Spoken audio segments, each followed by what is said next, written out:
کہ جب فتح مکہ کا دن تھا اور فتح مکہ کے موقع پر جب آقا کائنات صلی اللہ علیہ وآلہ وسلم نے جناب بلال حبشی کو کعبہ کی چھت پر کھڑا کر دیا،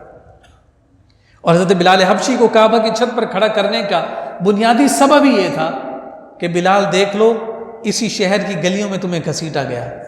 جن لوگوں نے گھسیٹا ہے وہ نیچے کھڑے ہیں، تمہیں ہم نے کعبہ کی چھت پر کھڑا کر دیا۔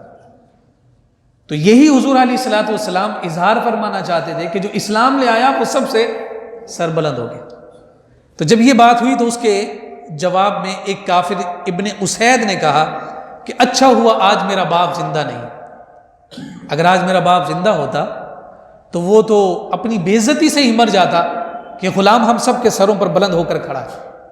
اسی طرح سے ایک اور کافر آگے بڑھا ابن حشام، اور اس نے کہا کہ کیا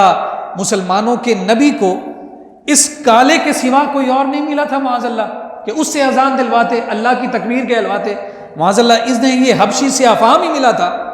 جب یہ باتیں ہوئیں تو نبی رحمت صلی اللہ علیہ وآلہ وسلم کی بارگاہ میں یہ بات پہنچ گئی، اور حضور علیہ السلام نے ان لوگوں کو طلب کر لیا کہ تم نے میرے بلال کے بارے میں یہ بات کی ہے۔ تو جناب ابو سفیان رضی اللہ تعالیٰ عنہ کہتے ہیں کہ یہ سب وہاں حضور کی مجلس میں موجود تھے، اور اللہ رب العزت نے اس آیت کو نازل فرما دیا اور فرمایا کہ لوگوں سنو، بلال بھی اسی آدم کا بیٹا ہے اور تم بھی اسی آدم کے بیٹے ہو، ہم نے تمام تفاخر کو ختم کر دیا ہے، یہ قبیلوں کی تفریق صرف تمہاری پہچان کے لیے ہے، تمہیں اس پر تفاخر کرنے کی کسی صورت بھی اجازت نہیں ہے۔ تو اللہ کے حبیب صلی اللہ علیہ وآلہ وسلم نے